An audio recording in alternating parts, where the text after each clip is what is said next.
Hello everyone, welcome to another episode of Kohan Duels. This time it's a 2.02 replay featuring 4v4 between... These are some familiar names, some unfamiliar names. JLosevolution, Martel, as Seiya. We have two Seiya players, I believe. Seiya. Then Brown, we have this hieroglyphic symbol. I imagine this is Beaver. B and a V there. And Macleod as Seiya. So we have three Seiya, and they're into pretty good starting position, I must say. I like the way these mountains formed. Second. Sorry about that. Had a brief interruption from our cat, Sabaka. Recently given birth, so she's pretty needy. Alright. And the mountain layout here is pretty nice. It's a nice shield, plenty of space to settle for Mac forward, and all this stuff to grab. This player seems kind of far. But you see this mountain range is actually kind of favorable too. He's got the resource on his side, so he can at least contest that, if not claim it. And this is kind of a funnel that's going to make it so it's harder to 3v1 him, 2v1. And this works as a bit of a bridge for to set up a zone of supply to help access him. Some stuff to get in the back. It's also very nice because it's unlikely anyone can really steal that. Alright, so that's the Eastern team. Naked one of the old ones. Getting pretty familiar with him. We have as Nationalist, and his starting location is actually really nice for Nationalist. Seiyavilles, things like this. You can make Nationalists for like a different faction when you're cap limited. Because that's their main struggle. Also, you can get some Shadelins for scouting. Scouting becomes less. Nafa, this is one of those. Nafa as a council player, and I'll say Papa as Nationalist, and we have Ray as a Seiya. Let's get this rolling. We'll look at this map while they're doing their opens. We have favorable settlements. Ooh, this is a lot of slots for the Western team. The Eastern team, and no slots for the other teams. So the one thing they kind of have going for them is that they're all Seiya. If they can get some aggression on the map early, they can contest these and cause headaches. Maybe these back settlements don't get taken as quick as they could be taken. Yeah, this is a precarious game. Map gen is definitely favoring Eastern. We have normally you count village value by slots, right? So these have one slot because they're Seiya village. We have 1, 2, 3, 4, and 8, 9, 13, 17 slots to.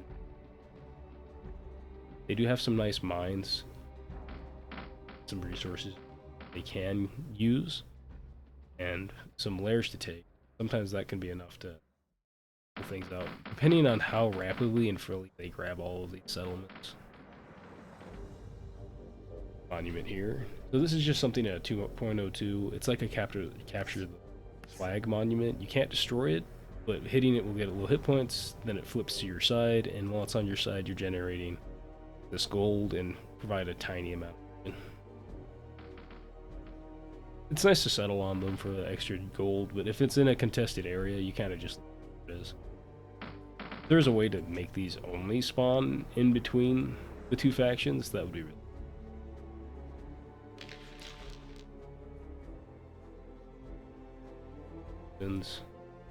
I'll play this at 141 speed for now. Spotting some in. That is indie or settlement. ZOP, zone of population, is a way to indicate that they're. Look at Kohan real quick. So we have Solomon. This is because there's a lot of Saya. Having Solomon and Saya is also kind of nuts because he provides a very good shadow as well as a blood. I'd probably stretch his company to 5 skeleton, or even 6. Nice. Jamshid. This guy's great. He gets a little bit of disrespect, but he's a good Kohan. That's a fantastic Kohan, and actually a very good Goon Kohan relatively, because he does provide your modifiers like Trailblazing, and he has Kaldonite damage. So he's pretty flexible. He can kill giant spiders, he can kill shadow beasts, shade lanes, whatever really, you know? And skeletons. Nice for a Ravid. He's got protection and some AoE damage. This AoE damage is actually very nice versus skeleton, but he lacks the sustain. I mean, the sustain of healing his company. He does get Armor of Light though, which is a fantastic spell, giving I believe plus 10 armor. Probably gotta be used for settling mostly. Nafa. Okay, Nafa is also very nice. Good Kohan on the side. Here we have Shamail and Praxis. These guys actually synergize together, which is kind of interesting. This stinks that it's being contested this early. But it's nice for the Nationals player. But I'm going to be rooting for the Western side as they are the underdogs map Gen 1. If people get some crazy attacks by the mid game. So he's going to miss that, but he wants to go over here. These neutrals are popping out. It's going to indicate that there's something here. So to get back to these guys briefly, so Cloud of Fear is a morale damaging spell, right? And makes units vulnerable to morale damage, and they also recover their morale slower. Lightning Bolt deals morale damage, so it gets amped. And then that morale damage sticks better. It's kind of nice. Then we have solid melee Kohan. I want to say this guy's better, but he needs, because of his spell immunity, Kaldonite resistance, all this, right? 12 DV. Then we get this guy, 12 DV. His AV is significantly lower, I think. Yeah, well, it gets pretty. This guy skills. The other guy's unholy damage scaling. Magnus, nothing too special about Magnus. He has a lot of siege bonus personally, and he provides it.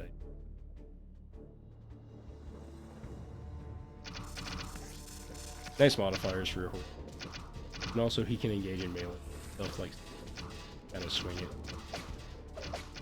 You only really want to do that when you go on horse archers against low companies. You know, yeah. Sometimes also if you're supporting Typhon and Thane. Okay, so Typhon's really nice. Thane isn't really much for this company. He provides range resistance to skeletons. A little redundant, but you know, you use what you got. He does have nice attack value. Scales into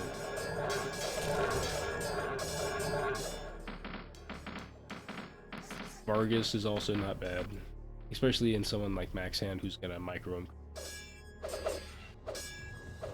Just for people who are curious, like this is the stat of a Dragoon. Yes, they got Heck or something. Shouldn't be 30. 12 DV, right? I think they're on a hill. Why is it 12? I think I'm... Okay, so these guys typically... It's because he's regular. Okay. So they have 12 DV, right?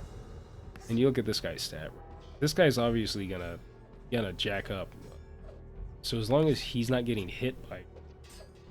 or two, he's alive and fighting. And you can finesse 4 companies, 3 or 2. You can keep these melee Kohans killing these units. Healing. Got some engagement here. Somewhat deep, but he's kind of backing. This is a very good deny. It's got to balance out the settlement distribution a teeny bit. 0 to... they can deny even more than this retreat around terrain and getting crowd controlled is dangerous, but they're mostly healthy still.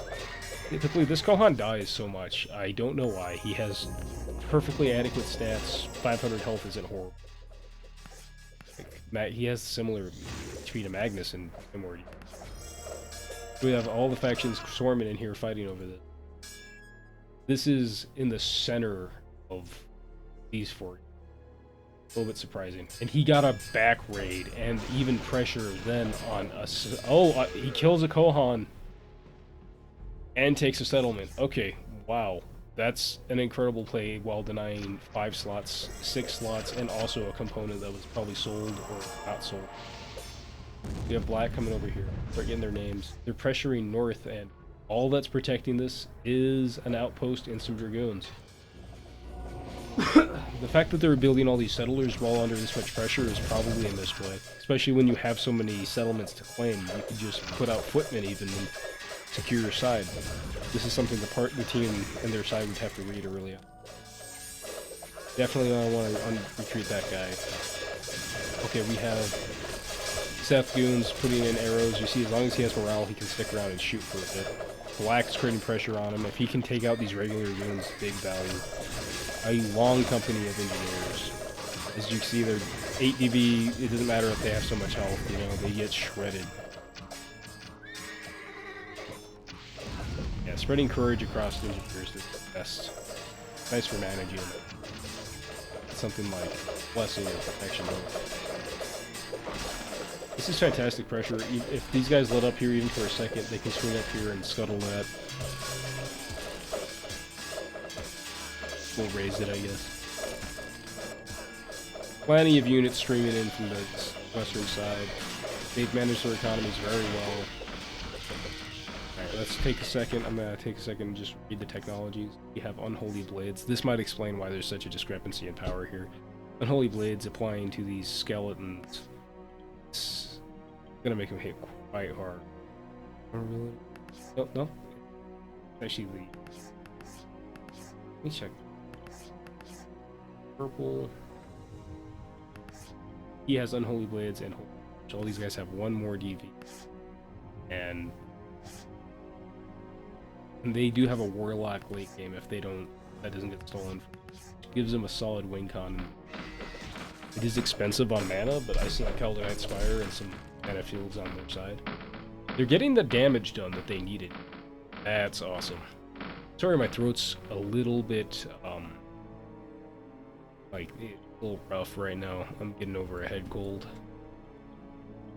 Solid eco, wood depots, English player, Cloud, 5-8 unit. The main thing is to look at his 8. Because as, say, you can scale up your military strength by just adding skeletons. At least until you see a reason not to. And with the techs, I'd be more than happy to stay on.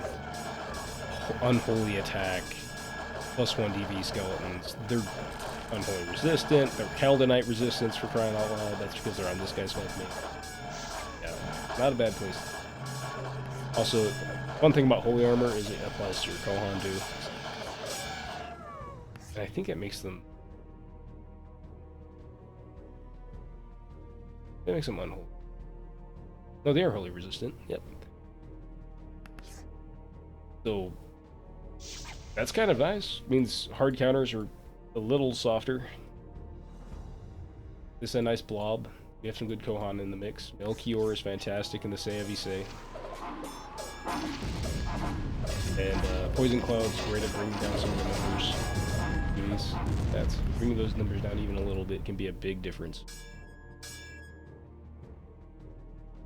Okay, we got a lot of movement. There's so many units and companies.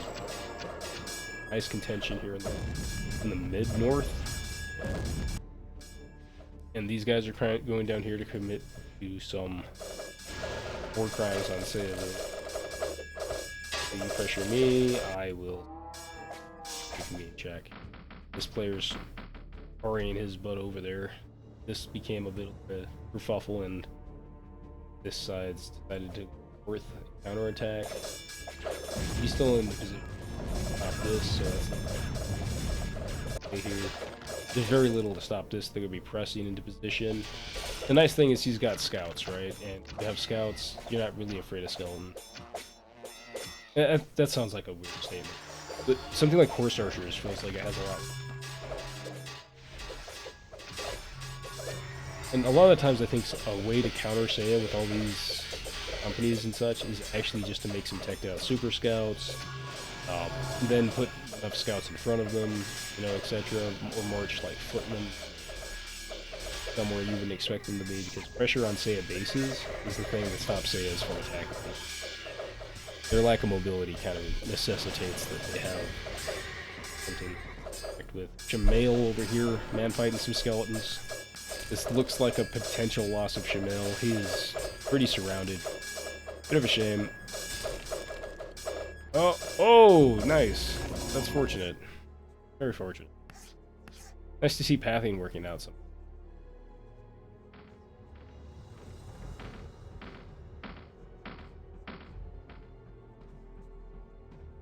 Okay. And we have no tech coming out of this save player yet. No tech from this player. There's eco and skeletons, which they can get away with.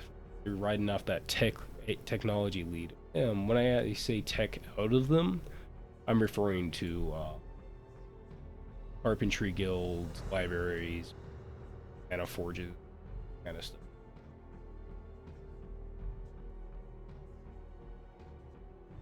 Looking at big econ,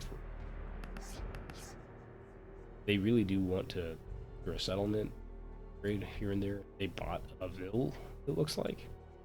That could be a really nice decision if they're wanting to have summoners to do. And summoners do fantastic against. I don't think royalists have a good answer against monster.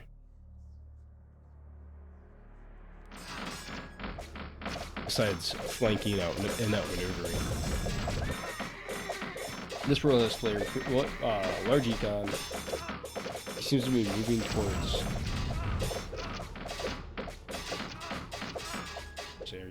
battle priest. Also, a nice thing about these melee Kohan is you don't really give them a target to get on top of.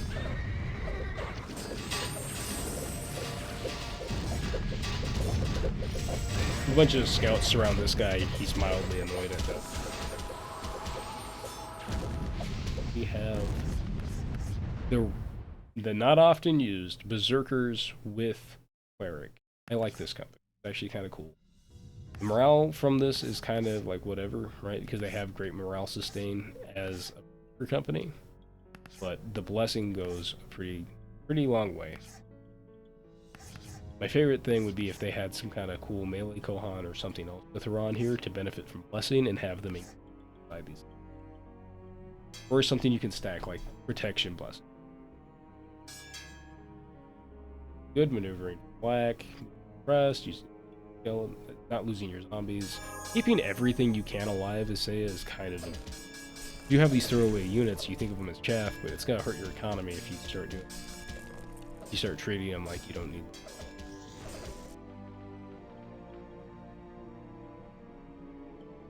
He's increasing his eco. I'm mostly interested in what he's doing, I suppose, because he's got the most swing in the game. I guess purple might.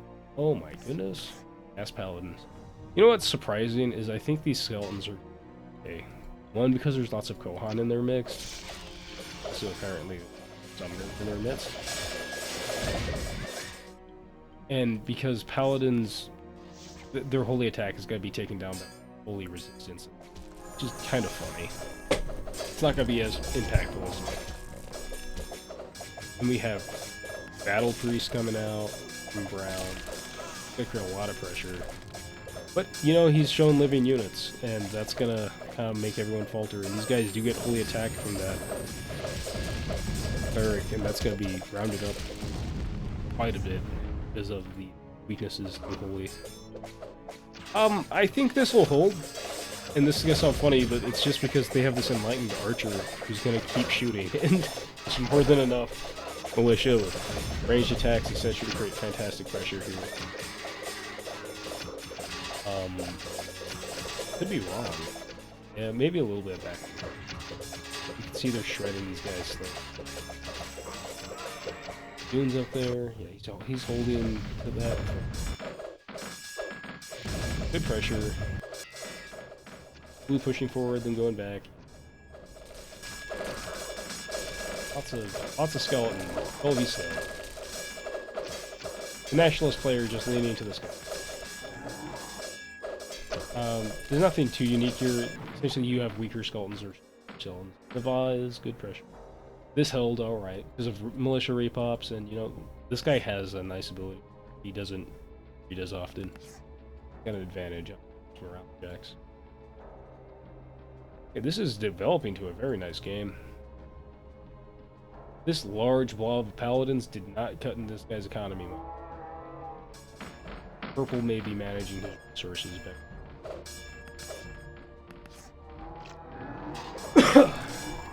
Because we see this nationalist player, but I don't see any nationalist tech. And now straight into doubles up.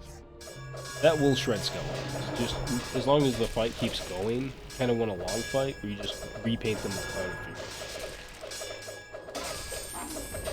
Alright, and the skeletons are counterattacking the paladins. Issue there. I'm pretty sure those paladins are going to lose. Yeah, they're fucking.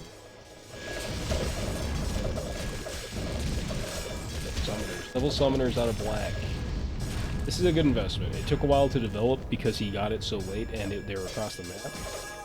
But now that they're here, this is a lot of pressure that's not really going to be answered by it. These summons are going to jack up the aiming of battle priests so they just don't cast spells sometimes. We've got enough living units here that these guys are pretty much a wasted investment. You can see how much he spent on getting this, right? Because you have to sell your components, buy new components. And those other components are generating value.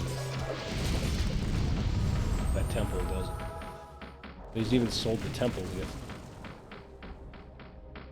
too much juggling of that one resource. That one component's not good.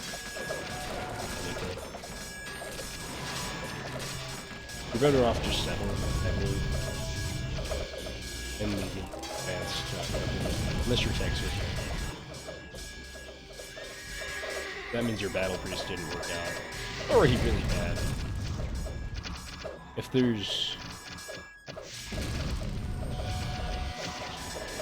Yeah, this is so much money that they're banking on doing while fighting. Well, blue's doing pretty solid economically. And orange is actually pretty economical. It looks like he's going Shadow Beast. I'm a little bit surprised to see. But he's got all that mana from that Kaldonite, so maybe he's thinking he used those now. Without all the time to develop experience on Shadow Beast, they don't have the same impact that they have. I think this is Cyrus throwing this out here. Yeah. It's really nice. Cyrus with unlimited life.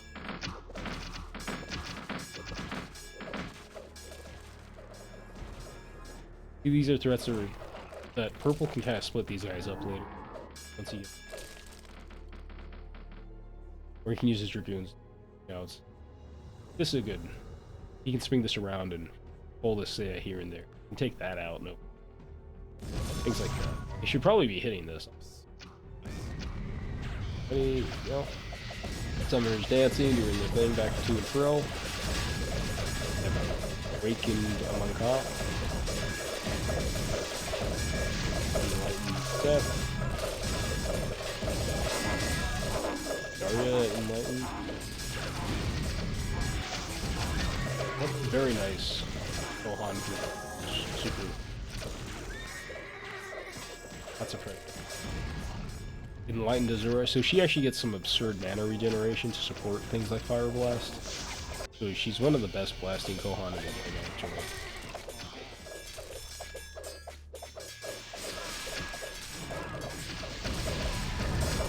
So this is another Kohan who's really good. Check fireballs around. The great thing about him isn't his mana regen or anything, it's just that he gets magic vulnerability that restored, and magic vulnerability is just a damage amplifier for your army, right? All your mana will just... These dogs coming out, creating some pressure, forcing some paranoia out of these guys, but you don't really want dogs to be fighting in this trench. This mana arm is going to do surprisingly well against it. Yeah, I would not be jamming all these Shadow Beasts. Not without some serious support. This needs to get back, bro. Flank is the only thing I expect. Shadow Beast are beat.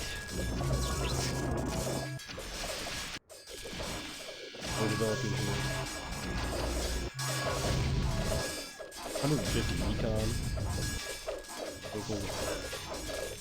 And this is a Soul player, so I imagine this is going to develop into elite bowmen and whatever they want, really. It seems to have access to nationalist tech, so if a great strategy you can do when you have elite bowmen is to add zealots or something that puts them. The most valuable unit you get out of nationalist villages will be summoner and then. And if you already have a front line, you can put it on your power army. That Wash of Pain does heavy magic damage AoE, and it also paints them with vulnerability.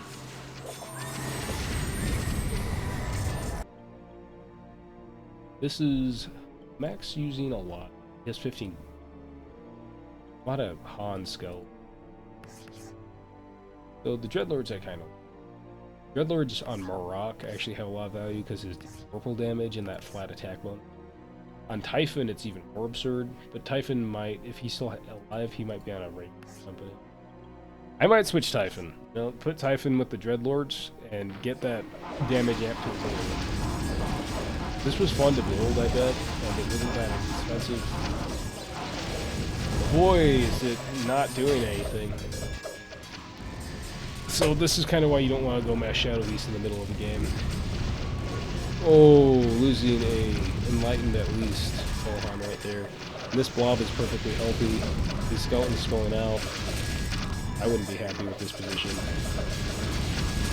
Especially not to have my Kohan running in. This is probably because of Wash of Pain or because he's the last person in his company. Yeah. They're skedaddling, but it might be too late to save some of these guys. Ooh. Yep. Every Enlightened Kohan is a serious loss. Because they could be split up, and those Shadow Beasts or something could be creating pressure middle. But you see that they have these paladins and such to hold that. If you could make someone split something somewhere. In this trench, double Shadow Priest into paladins and archers. This is a plague, I guess. I would like to see necromancers, something like that. Some sustain in your army. Prophets would be okay here too. There's some AoE guys going on. Yeah, it's good to mix your prophets with Shadow Priests so that you're stretching your buffs out across multiple companies. Shadow Priest Prophet, I think, is probably better than Prophet. Or Shadow Priest. Prophet is own thing. That's a lot of sustain. Healing and dealing. Everything's developing into a late game situation. We have a lot of Maelstroms coming out, and this is how you own the trench war. It's Fnatic Maelstrom 2, which is very bad. Brown seeming to be not contributing to his A company, small E. At this point, he should be upgrading villages, and it would have been nice to have a market or a business situation on. Instead of just putting wood depots and everything, he could have workshops to the space. This is just a line. These guys have quarantined the growth of this faction, and they don't really have pressure. Profits really outmatched tech-wise and just positionally. They're using that militia to bounce them off. They're using mana forges for stuff they're getting. This purple player is just absolutely putting on a class and eco while got maybe too much gold. We should just like upgrade a few buildings. Follow up on it later. Oh, last shade lane's coming in here. I like the positioning, but this is gonna turn into last shadowy shroud. He's just hoping for some stuns and some kills on the, and it might actually work because of the positioning of this fight. These units will. But you can see he lost all his shade lanes. I don't really see any losses for the other side. He did break this position temporarily. It's got hurt the economy of the fight. Lose the mana forge, but not by much. And we have Enlightened. He's getting closer to that restored power level before he gets armored, right? This is kind of cool. Unlimited morale archery. And you can see these crowd control, this crowd control can do work. Those 15-second paralyzes. Profit. As opposed to the shadow shocks. That's why I think he just switched to full profit. Maybe he has that one. Yeah. Shadow Priests are like a bit of a trap. Here it is. Okay. Maybe he just wanted some threat for Shadow Priest. And then he knew he needed profits for Paladin.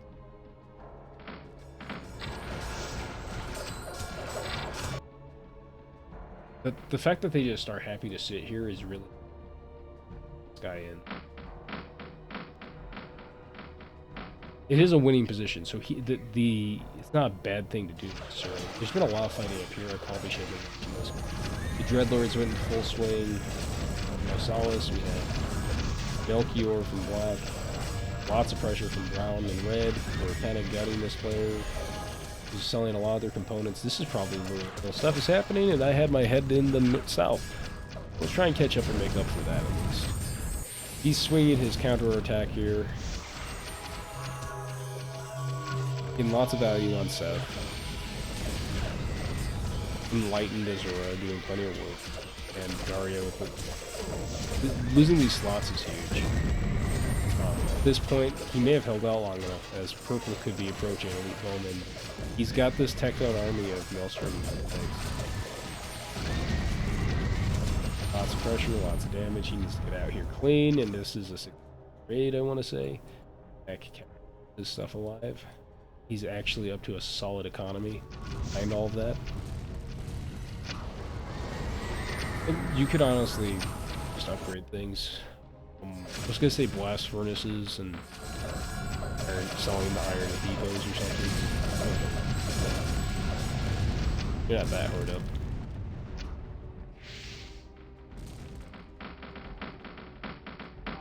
Double outpost. Okay. Not bad because, you know, there's not a whole lot here that's good at taking buildings. You got Channel, Cleric. You see that 10 holy attack? Yeah, that's nice. I think that's a little underestimated. Is just these guys having a massive defense value, having all that holy attack on them. They can kind of press wherever they need to be and not lose too much of important stats. Looks like a pincer in here. We gotta run into this, of course. Blue is fighting orange. Going in here. The Prophets are creating great pressure, forcing mistakes. That's what CC is good for. Like, you can knock it, and you can build paladins and all this stuff, but the minute your paladins die, or you get targeted on the right companies. Yep, no proper screening. He has his melee units out of position to... If he could have kept these units standing next to this mountain, and had his other units even pressed, semi-pressed right here, to prevent that flank, he could have probably held that position and created... Instead, he's forced to retreat. Remember, guys, if your unit's defensive purpose, if you is not damage, right? They don't need to deal the damage. Semi-press can create really nice lines. They'll still engage. Pretty much position.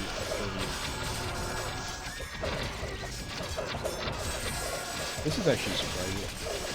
Acolytes coming out. This is why the pressure is so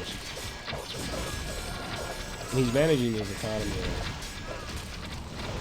successfully. You got Elite Bowman. Has to.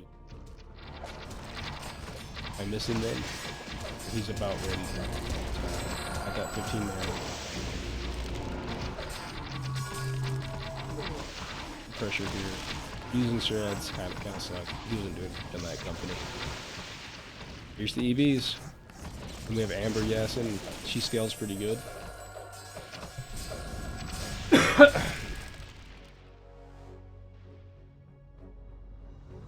Probably rather see Yistok on there. He's already enlightened too. It's worth spending that 15 to switch Kohan around. the optimal companies here and there. Lots of EGs. Now this is something that doesn't really give a two farts about life leech, because their HP pool is just so large. Getting some nice mixed comps here. Profits and rates, lots of burst damage. Now against EGs, you kind of do just want lots of things like rates. You just hit them as much damage as possible.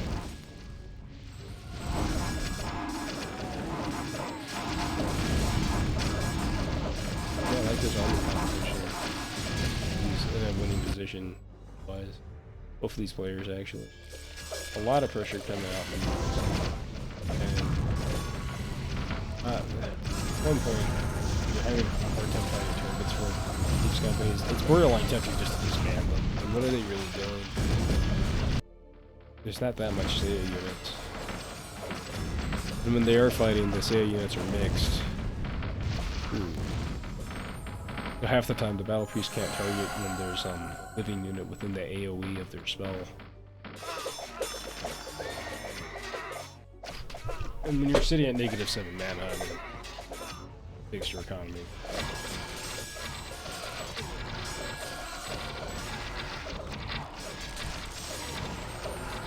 Slip Dog. Actually, really nice to get Poison Spit on Jiminy. Put them with some Necromancers, Poison Spit, you're pretty happy. Heavy movement slow. Yeah, these elite bowmen are just kind of forcing. Everything else is just working as a wall for the elite bowman. That chain lightning will hit a captain, then that captain might run forward. Spell. Standard.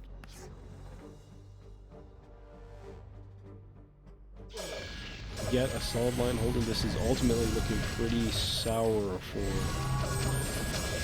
Cloud and the Western team. It's just a long game, and this guy gradually built an elite bowman.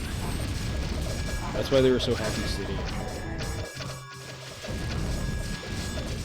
Being the scaling factions and waiting until the game, while creating just enough pressure.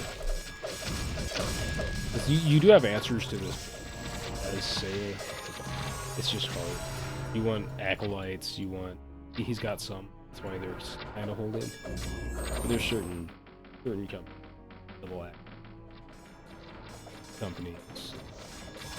lot better. And you need Maelstrom. Ignore some of that wizard res.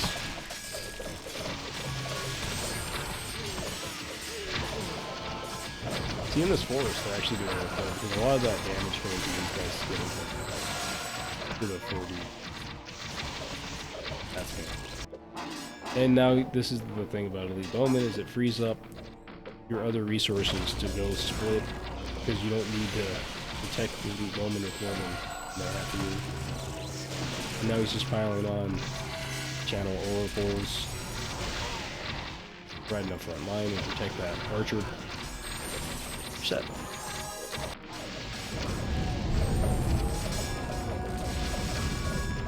It's a little surprising that you have like these two elite card companies and you don't immediately see these guys folding under themselves. But you see how much these Wraith Fire Blasts do to them, right? Especially with these stagger engagements, with the elite guard engaging before his archers. You're gonna see that. Alright, this is pretty much done in for the Western team. They've stabilized, they have elites here, not many, but enough to hold. I'm going to speed this up a little bit, see if we have a logical conclusion here. If anything does happen wild, it'll probably be hold. And even then, I'm sure they're saying, just hold, just hold. We're winning, just hold. These guys are pushing really slow, though. They've got healed units, you know.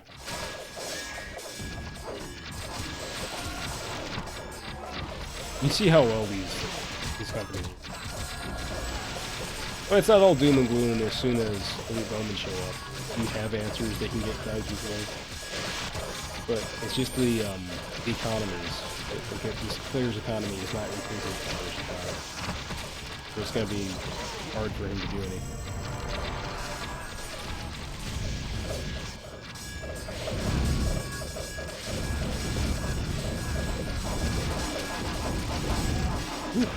Alright. And here they're getting rebuffed. Profits.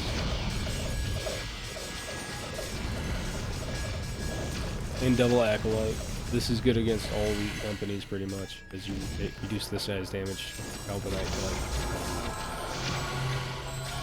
type. And that's kind of how you answer elite bowmen as Saiyans, right? Because they have this insane value. The only thing damaging you at that point. Okay, mostly. These guys still hit plenty hard, right? But doing 36% of your original value isn't much. Sometimes if you can put this guy on those companies, you can get it even higher, that cal resistance that he provides. And then that company's not taking much damage at all from archer bowmen.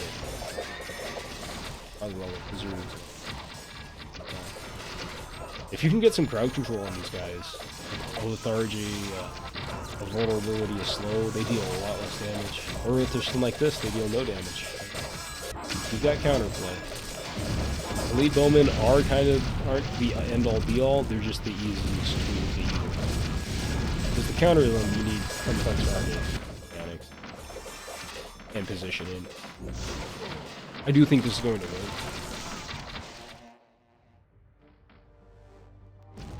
It is not a free win button.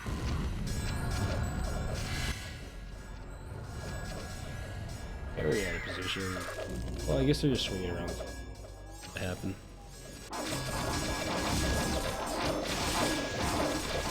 Alright, purple is pushing down on blue again. He's managed to hold just by staying in this forest and controlling it. I think he got the right idea with outposting forward, and now they're pinching at the same time. And this player is lost enough they can't really counter pressure and stealing. This position's lost, and that should be the game. As you can see, purple's just been piling on more mana and bowmen.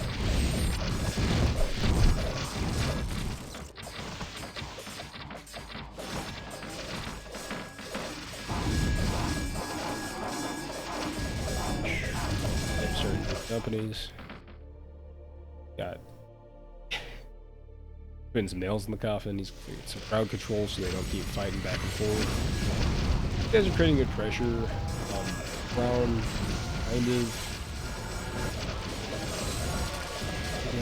I guess he played on. He kept his companies alive, and that's actually contributed.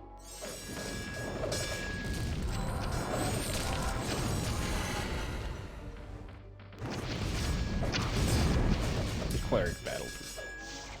That makes them a little more valuable than just battle. They're useful outside of just versus.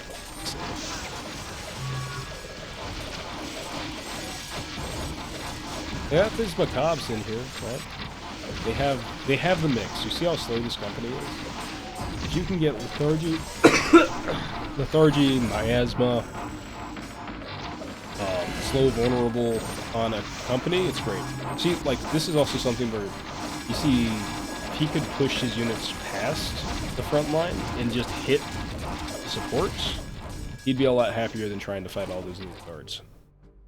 Every time you can get this elite guard support mana, they lose almost all their value. It's a lot of mana.